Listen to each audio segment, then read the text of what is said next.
نحمده ونصلي على رسوله الكريم اما بعد فاعوذ بالله من الشيطان الرجيم بسم الله الرحمن الرحيم رب اشرح لي صدري ويسر لي امري واحلل عقدة من لساني يفقهوا قولي۔ ایک حدیث ہے صحیح الجامع کی، اس میں آتا ہے افضل ایام الدنیا ایام العشر، یعنی عشر ذی الحجہ، دنیا کے سب سے افضل دن 10 دن ہیں۔ افضل ایام الدنیا ایام العشر یعنی عشر ذی الحجہ۔ اس میں چونکہ لکھی ہوئی نہیں تو اس لیے میں آپ کو کوٹ کر رہی ہوں۔ میننگ یہ جو پہلی 2 حدیثیں ان میں موجود ہے۔ رمضان میں آخری 10 راتوں کا ہم بہت اہتمام کرتے ہیں، آخری عشرہ جو ہوتا ہے تو وہ بھی بہت فضیلت والی، کیونکہ ان میں سے ایک کیا ہے؟ لیلۃ القدر، اور لیلۃ القدر خیر من 1000 شہر، 1000 مہینوں سے زیادہ بہتر ہے۔ اور دنوں میں سے یہ 10 دن جو ہیں ذوالحج کے 10 دن یہ بہت افضل ہیں۔ افضل ایام الدنیا یعنی دنیا میں یا سال میں آپ یوں کہیں کہ جتنے بھی دن ہیں ان میں دن ڈیز یہ سب سے افضل ہیں۔ اور جیسے یہ حدیث پہلے پیج پہ لکھی ہوئی ہے باہر کے، رسول اللہ صلی اللہ علیہ وسلم نے فرمایا کسی بھی دن کیا ہوا عمل اللہ تعالیٰ کو ان 10 دنوں میں کیے ہوئے عمل سے زیادہ محبوب نہیں۔ تو صحابہ نے پوچھا کہ اللہ کے رسول صلی اللہ علیہ وسلم جہاد فی سبیل اللہ بھی نہیں؟ آپ نے فرمایا جہاد فی سبیل اللہ بھی نہیں، ہاں مگر وہ شخص جو اپنی جان و مال کے ساتھ نکلے اور کچھ واپس لے کر نہ آئے۔ اسی طرح ایک اور حدیث ہے کوئی دن اللہ تعالیٰ کے ہاں ان 10 دنوں سے زیادہ عظمت والا نہیں، اور نہ ہی کسی دن کا عمل اللہ تعالیٰ کو ان 10 دنوں کے عمل سے زیادہ محبوب ہے۔ پس تم ان 10 دنوں میں کثرت سے تحلیل لا الہ الا اللہ، تکبیر اللہ اکبر اور تحمید الحمدللہ کہو۔ اب آپ دیکھیے کہ ان 10 دنوں میں کون کون سے دن آتے ہیں۔ ان میں جو بہت زیادہ فضیلت کا دن ہے وہ یوم عرفہ ہے، 9 ذی الحج کا۔ اور یوم عرفہ جو ہے یہ وہ دن ہے جس میں سب سے زیادہ انسانوں کو آگ سے آزاد کیا جاتا ہے۔ وہاں لیلۃ القدر ہے اور یہاں 9 ذی الحج ہے۔ لیلۃ القدر پتہ نہیں کہ کون سی رات ہے، کوئی بھی ہو سکتی، اس کے بارے میں ہم 21، 23 ایون پورے عشرے کی بھی کوئی رات ہو سکتی، لیکن 9 ذی الحج کا تو سب کو پتہ ہے، یعنی کہ گارنٹیڈ ہے کہ یہ 9 ذی الحج ہے۔ تو اگرچہ حج پہ جانے والوں کے لیے خوشخبریاں زیادہ ہیں، ظاہر ہے کہ وہ اتنی قربانی کر کے اللہ کے راستے میں پہنچتے ہیں، لیکن جو لوگ حج پہ نہیں جاتے ان کے لیے بھی یہ دن بہت اہم ہے۔ اور اس میں اگر ہم روزہ رکھتے ہیں، ویسے تو کوئی بھی عمل کریں، نماز، روزہ، حج تو خیر نہیں کر سکتے، زکوٰۃ، لیکن کوئی بھی عمل کریں تو وہ ان 10 دنوں سے اجر و ثواب کے اعتبار سے بہت ہی زیادہ عام دنوں کے مقابلے میں بڑھ جائے گا۔ لیکن خصوصی طور پر روزہ جو ہے اس دن کی عبادت ہے۔ تو عرفات والوں پر اللہ تعالیٰ فخر کرتے ہیں، یہ سارے لوگ اپنے گھر بار چھوڑ کر اور غبار آلود اور تکلیف اٹھا کر کس لیے جمع ہوئے ہیں اس میدان میں؟ اللہ سے دعا مانگنے کے لیے، اپنے گناہوں کی معافی چاہنے کے لیے۔ تو جس کا وہ دن قبول ہو جائے اس کو حج مبرور نصیب ہوتا ہے، اور اس کا بدلہ جنت کے سوا کچھ نہیں۔ اور جنت کی قیمت اس کائنات میں جتنی بھی چیزیں ہیں، جتنی بھی، ان سب میں ایکسپینسو چیز جو ہے سب سے زیادہ مہنگی وہ جنت ہے۔ الا ان سلعۃ اللہ غالیہ۔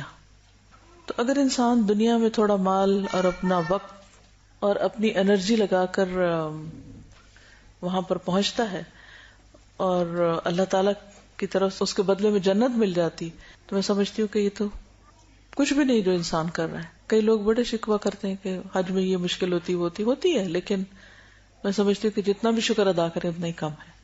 تو حج مبرور کا بدلہ جنت کے سوا۔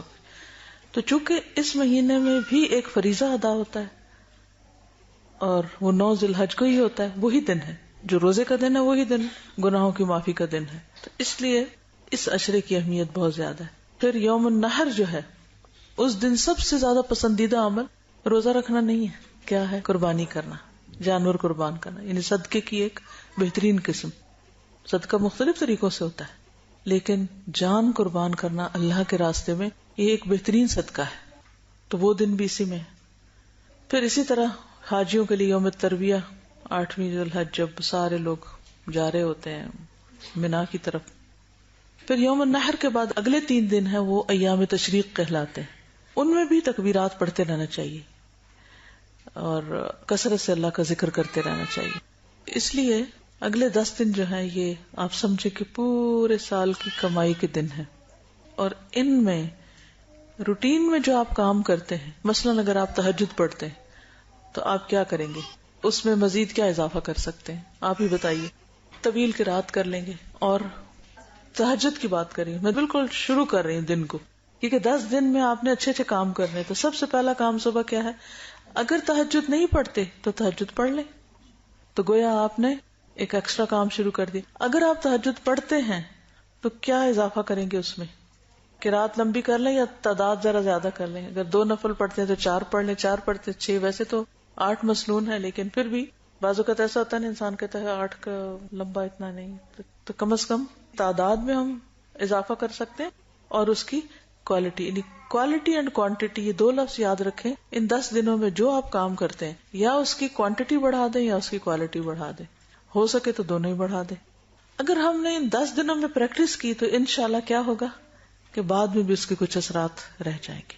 ہمیں نہیں معلوم کہ اگلے سال یہ 10 دن کہاں اور کیسے نصیب ہوتے ہیں. اور اس میں مشکل یہ ہے کہ ہمارے ہاں لوگوں کو پتہ ہی نہیں ہے. آخری عشرے کا سب کو پتہ ہے رمضان کے، لیکن ان 10 دنوں کے بارے میں عموماً ہم غفلت کا شکار ہیں. تو اس لیے صرف خود ہی نہیں نیکی کرنی، اوروں تک بھی پیغام پہنچانا ہے. مثلاً آپ ان کو یہ کاغذ دے سکتے ہیں، لیکن صرف دے کے نہ آ جائیں، ان کے ساتھ بیٹھ کے تھوڑا سا پڑھ بھی لیں. یہاں کچھ کاموں کی چیک لسٹ بنائی گئی ہے، اور یہ چیک لسٹ اس طرح بنائی گئی ہے کہ آپ اس کاغذ کو پھر سیدھا کر کے جا کے گھر میں فرش پہ لگا دیں، کسی بورڈ پہ لگا دیں، کہیں بھی لگا دیں تاکہ آپ کو یاد رہے. تو اس میں جیسے تہجد کی بات ہوئی تو تہجد اگر پڑھتے ہیں تو طویل قرات کریں. پھر اسی طرح اگر دہا کے نفل نہیں پڑھتے آپ تو ان کو پڑھ لیں، اشراق یا چاشت.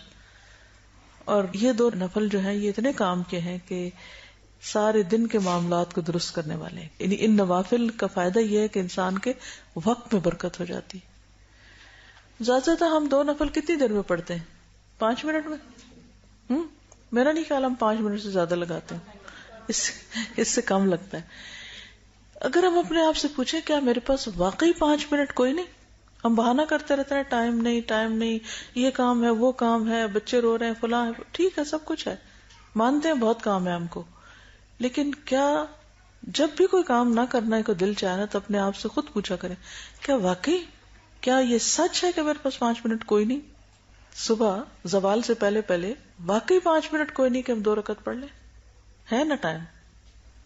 لیکن ہم ایک معمولی سی کال بھی جو آتی ہے نا ہماری 5 منٹ سے کم نہیں ہوتی. 5 میں تو چھٹ جائے جان بڑی بات ہے. وہ تو جو شروع ہوتا ہے پھر ختم نہیں ہوتے، لوگ انہیں باتوں کو دہراتے رہتے ہیں. یہ نفس کا دھوکہ ہے، اور نفس ایسے ایسے دھوکے دیتا ہے کہ ہمیں خود بھی پتہ نہیں چلتا. تقویٰ ہو دل کے اندر تو آنکھیں کھلتی ہیں انسان کی بصیرت. جب بصیرت جاگتی ہے نا پھر دھوکے سمجھ آتے ہیں، یہ تو خود کو دھوکہ دے رہے ہیں. جیسے منافقین کے بارے میں قرآن مجید کے شروع میں آتا ہے نا کہ یخادعون اللہ والذین آمنوا وما یخدعون الا انفسهم. اصل بات ہے کہ خود کو دھوکہ دے رہے ہیں. وما یشعرون، پتہ ہی نہیں چلتا. تو جس دن اپنے گناہ نظر آنے لگے، اپنی غلطیاں نظر آنے لگی، اپنی برائیوں پر نظر پڑ گئی، سمجھ دل کی آنکھیں کھل گئی. کوئی بہانہ کر لیتے ہیں جیسے دوسروں سے کرتے ہیں، اپنے آپ سے بھی کرتے ہیں.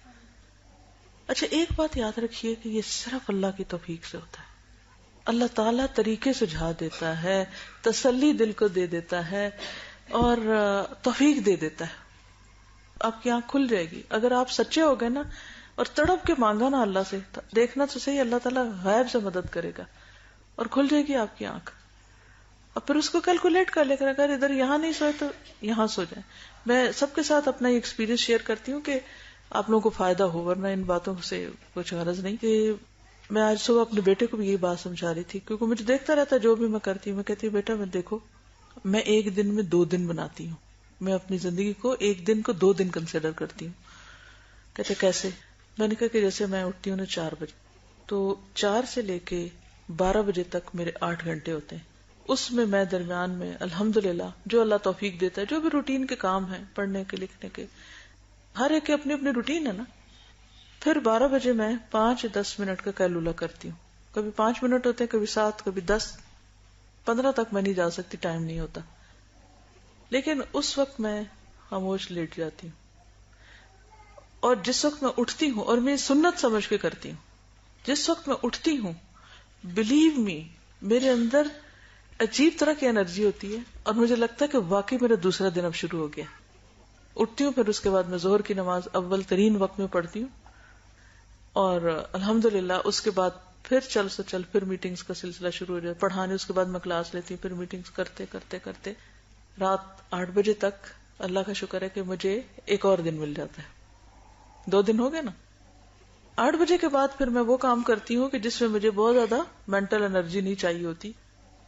ادھر تو چیزیں ٹھیک کر لی، یہ کر لیا، وہ کر لیا. کبھی ضروری بہت پش ہوتی ہے کام کی تو کچھ اور بھی کر لیتی ہوں. پھر 10 بجے تک الحمدللہ پھر سو گئے. تو اسی طرح، اور یہ اگر آپ سنت پر عمل کریں گے تو تبھی آپ کو یہ سب ملے گا. اور سنت سمجھ کے ان چیزوں کو کریں. اور پہلے میں یہ جو قیلولہ تھا نا، میں نہیں کرتی تھی. میں کہتی تھی ہائے نہیں، کوئی ٹائم نہیں لیٹنے کا اس وقت، اور یہ کام ہے اور وہ کام ہے، ایسا ہے ویسا ہے. لیکن اس سے نتیجہ کیا ہوتا تھا کہ پھر میرا تھوڑی دیر کے بعد 2-3 بجے میری حالت خراب ہو جاتی. اور میں پھر لوگ کیا کرتے ہیں، جیسے حالت خراب کر کے پھر جا کے لیٹتے ہیں، جو سوتے ہیں نا، پھر شام کو اٹھتے ہیں. جب شام کو آپ اٹھیں گے، آپ رات 9-10 کیسے سوئیں گے؟ اگر 9-10 آپ سو نہیں سکے تو آپ صبح کیسے اٹھیں گے؟ سارے سائیکل خراب کر دیا نا آپ نے، ہر چیز ڈسٹرب کر دی. کیا واقعی 10 بجے ہم نہیں سو سکتے؟ سو سکتے ہیں اگر ہم تھوڑا اپنا پلان کر لیں. 10 بجے سو سکتے ہیں. ٹھیک ہے، کچھ گھروں میں روٹین، سارا گھر نہیں سو رہا تو ہم کیسے سوئیں؟ یہ بہت بڑی مشکل ہے. لیکن اگر اللہ سے دعا کرتے جائیں گے نا تو اللہ تعالیٰ ایسے کرتے کرتے کرتے راستہ بن جائے گا. اب آپ دیکھیں کہ جب 10 بجے سونے کی آپ کو عادت ہو گئی نا، آپ کہیں سے بھی جا کے پڑھ لیں. جو نیند کے ٹائمنگز ہے نا، وہ جو رات کے پہلے حصے کی نیند ہے وہ اتنی کارآمد ہے کہ اگر آپ اس سے دگنا بھی رات کے دوسرے حصے میں سوئیں گے تو وہ جب رات کا تیسرا پیر یا آخری پیر شروع ہوتا ہے جو سحر کے قریب ہوتا ہے، اس وقت ہماری باڈی جو ہے نا اس کو جاگنا چاہیے. اللہ نے پروگرامنگ اس طرح کی ہے. لیکن ہم اس وقت وہ نفس کی غفلت کی وجہ سے سونے کی کرتے ہیں. پھر کیا ہوتا ہے کہ فجر کے وقت بعض اوقات پھر کہتے ہیں ہم آنکھ نہیں کھلی، پھر اس کے بعد پھر دوبارہ وہاں یعنی دن کا آغاز ہی ایسے ایک تھکاوٹ سے کرتے ہیں. تو اگر کسی وجہ سے مثلاً نہیں 10 بجے سو سکتے، ایک مثال ہے، اور آپ کو اپنا اسکیجول آگے کرنا پڑے کیونکہ آپ کے ہاتھ میں نہیں، کوئی خواتین کے بہت سے ایشوز ایسے ہوتے ہیں، مثلا بچوں کو اسکول جانا ہے، کچھ اور 100 کام ہے، یا ان کے ہوم ورک کرانے، یا کوئی مہمان آ گئے، یا گھر میں کوئی بوڑھا بزرگ ہے اس کی خدمت ہے، کوئی بیمار ہے، 100 چیزیں ہیں زندگی میں. اب اس میں آپ کے ہاتھ میں نہیں ہے کنٹرول. کبھی تو ہوتا ہے کہ آپ ساری چیزیں آپ کی مرضی کی، کبھی نہیں بھی ہوتا. تو اس کو پھر آپ کیا کریں کہ اس کو شفٹ کر لیں نا تھوڑا آگے. اٹھنے کا ٹائم وہی کر لیں اپنا، اور پھر اس کے بعد جب بچوں وغیرہ کو بھیج لیں تو ارلی قیلولہ کر لیں. اگر آپ نے گھنٹہ لیٹ سوئے ہیں رات کو تو وہ آپ اس وقت گھنٹہ لے لیں. ہر ایک کے حالات فرق ہیں، اپنے اسکیجول کو اس کے مطابق سیٹ کر لیں. لیکن آپ سمجھتے اس وقت بھی نہیں ہو سکتا تو پھر کسی اور وقت میں سے لیں. لیکن کوشش کریں کہ دن کے پچھلے پیر لمبی نیند نہ قطن سوئیں، اس سے رات کی نیند لازم ڈسٹرب ہوتی ہے. میکسیمم اگر آپ نے سونا بھی ہے 15 سے 20 منٹ، آدھے گھنٹے سے تو اوپر قطن نہ جائیں.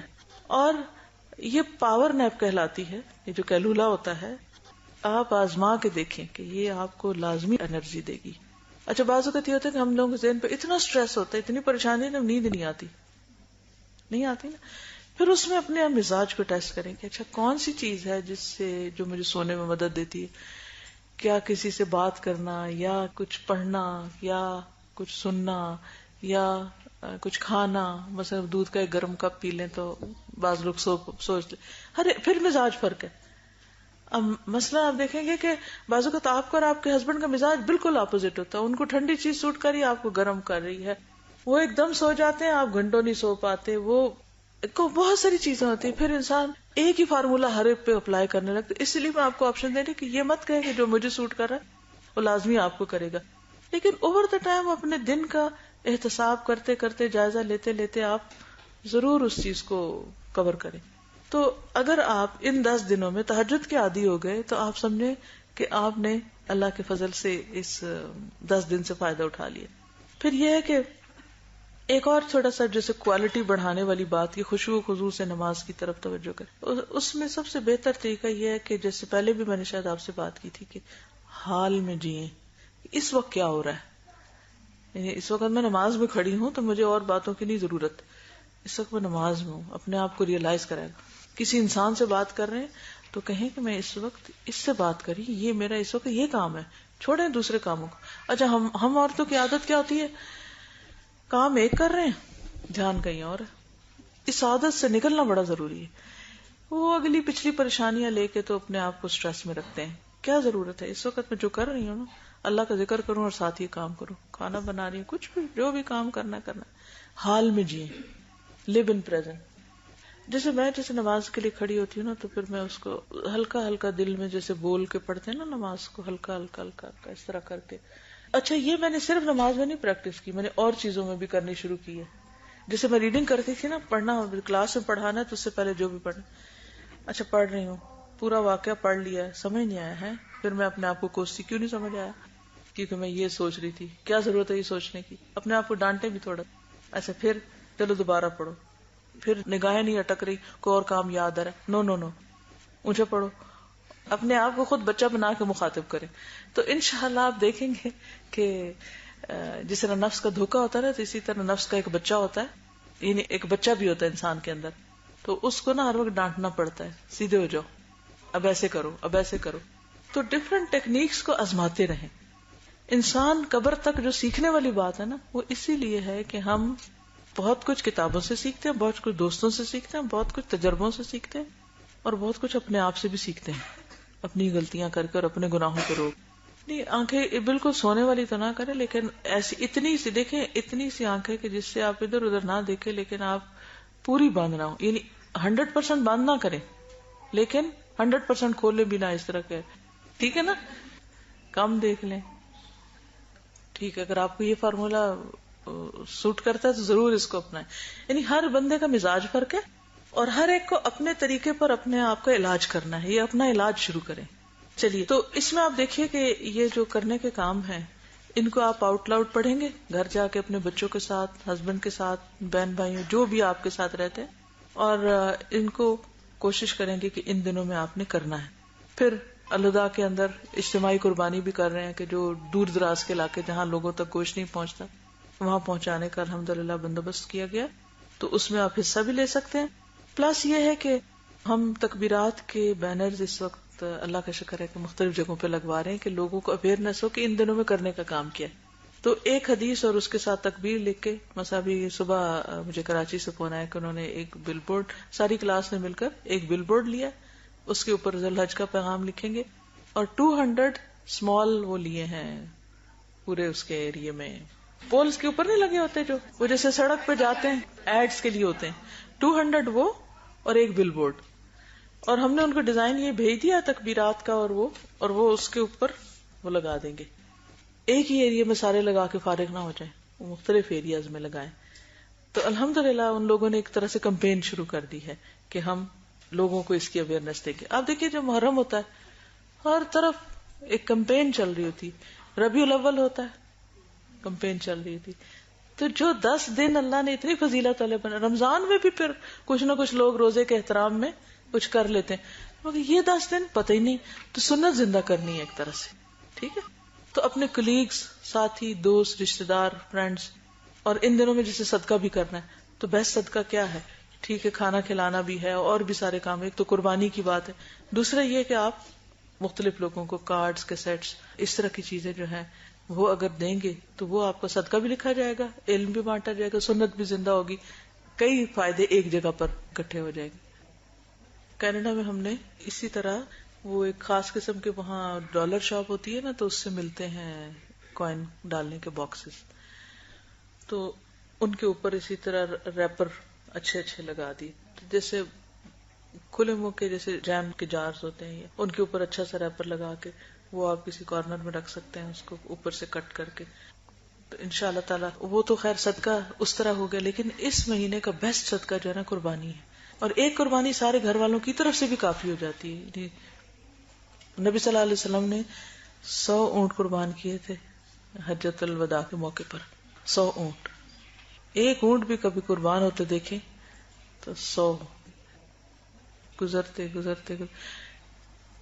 ہم سوچ رہے ہیں کہ اس دفعہ الوداع میں کم از کم ایک اونٹ ذبح کریں اور بچوں کو انوائٹ کریں کہ آ کے دیکھیں کہ اونٹ کیسے ذبح ہوتا ہے اور پھر اس کا گوشت جو ہے وہ کھا کے دیکھیں.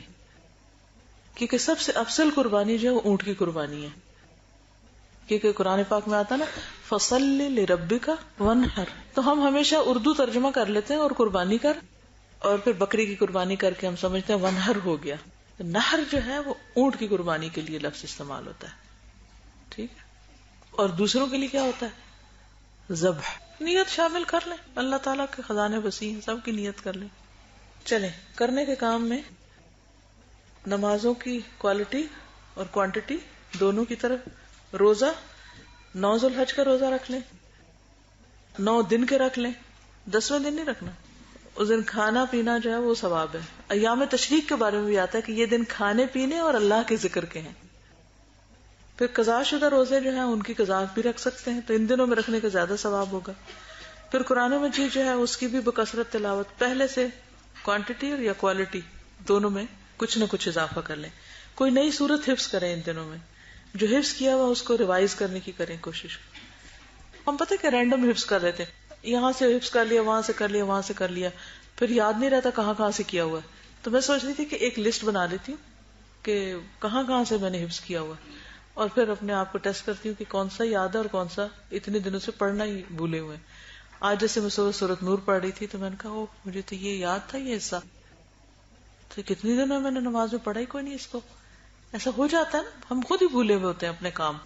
تو ان ساروں کی لسٹ بنا لیں کہ مجھے کتنی صورتیں یاد ہیں, تو ان میں سے ایک چاہے 3 آیتیں یاد کریں اور اس دفعہ کر لیں, مزید کہیں سے بھی کر لیں. پھر اس کے بعد یہ ہے کہ اپنے لفظی ترجمے کی دہرائی کر سکتے ہیں اگر آپ نے قرآن پاک پڑھا. پھر ذکر اور دعا ہے, مختلف اذکار کی یہاں بات کی گئی, لیکن سب سے بہترین تحلیل, تکبیر اور تحمید ہے جس کا یہاں پر ذکر کیا گیا. لا الہ الا اللہ, اللہ اکبر, الحمدللہ. پھر آپ یہ بھی کر سکتے ہیں کہ تکبیرات کی کیسٹ لے کے گھر میں 3-4 دفعہ پلے کر دیں. اگر کیسٹ نہیں ہے تو یوٹیوب پہ جا کے کمپیوٹر پر ان کو ڈاؤن لوڈ کر لیں تکبیرات کو, اور وہ 1 دفعہ آن کر دیں اس کو, صبح میں, دوپہر میں, شام میں. کیونکہ ہوگا صبح کرنے کا فائدہ ہوگا کہ 1 دفعہ جب سنیں گے نا تو وہ پھر منہ پہ چڑھ جائیں گی, پھر دن میں کئی دفعہ خود ہی دہراتے رہیں گے آپ.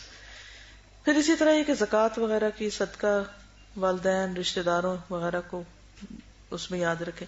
خدمت خلق کے بھی کوئی نہ کوئی کام ضرور کریں, اور عید اور قربانی کی سنتیں بھی جانیں, اس کے بارے میں پڑھیں. کیونکہ قربانی تو ہم کر لیتے ہیں بعض اوقات, لیکن یہ نہیں پتا ہوتا کہ اس کی کیا تاریخ کیا ہے. تو یہ ایک کتاب ہے, اگر آپ لے سکیں اور پڑھ سکیں.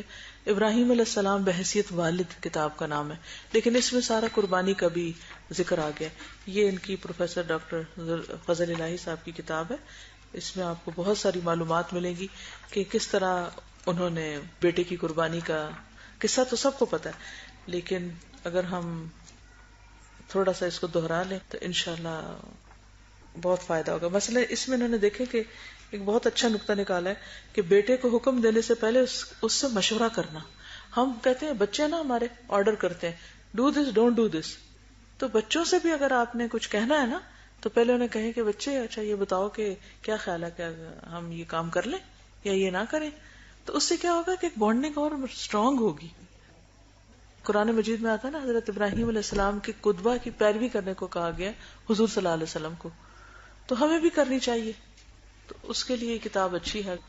ایک ہوتا ہے کہ میں آپ کو چند کہانی, چند باتیں بتا دوں گی, اور ایک یہ کہ آپ کو راہ لگا دوں گی, آپ تھوڑا تھوڑا کر کے اس کو ان دنوں میں پڑھ لیں تو بہتر ہے. مجھے نہیں معلوم یہاں اویلیبل ہے یا نہیں, اگر نہیں تو کوئی اسٹال والا بیٹھا ہے تو اس کو ہے اویلیبل, الحمدللہ اس کو آپ کوشش کریں پڑھنے کی. اور پھر یہ ہے کہ متفرق نیک کام اور بھی اپنی لسٹ میں اضافہ کر لیں.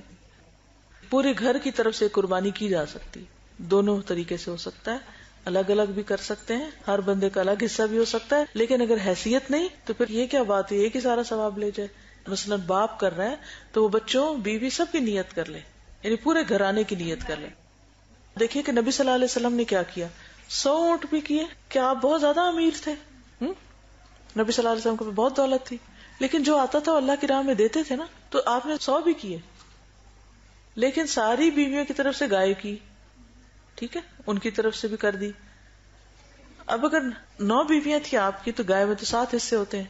تو اس سے کیا پتہ چلتا ہے کہ اگر حیثیت زیادہ ہے زیادہ کر لیں، کم ہے تو آپ کیا کر سکتے ہیں کہ یہ سارے گھرانے کی قربانی، ایسے بھی ہو سکتا ہے. اصل میں قربانی جو ہے نا، یہ اللہ کے قرب کا ذریعہ ہے، محبت کے اظہار کا ذریعہ ہے. اس کو ہم یہ جو صرف کیٹیگری کر لیتے ہیں نا، فرض سنت نفل کر کے، اس قسم کی بہت زیادہ تفصیلات نہیں ملتی. ٹھیک ہے، کیونکہ حضور صلی اللہ علیہ وسلم فرمایا کہ جس کے پاس استطاعت ہو اور پھر وہ قربانی نہ کرے وہ ہماری عیدگاہ میں نہ آئے، اس ہم سے کوئی تعلق نہیں اس کا.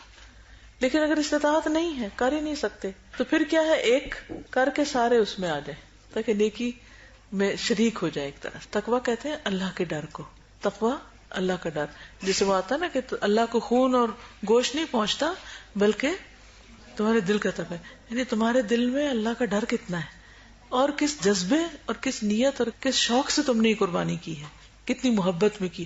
اللہ کی محبت اور ڈر دونوں چیزوں کا جو احساس ہے نا اللہ کے لیے، وہ مانا ہے. اوکے، ہم نا ایک چھوٹی سی کتاب بنا رہے ہیں، اس میں ہم نے اسی طرح کی چیک لسٹ کے ساتھ نا ٹک کر کر کے 1 2 3 4 وہ اس کی وضاحت کر دی. وہ آئے گی تو اس کو ضرور آپ پڑھیے.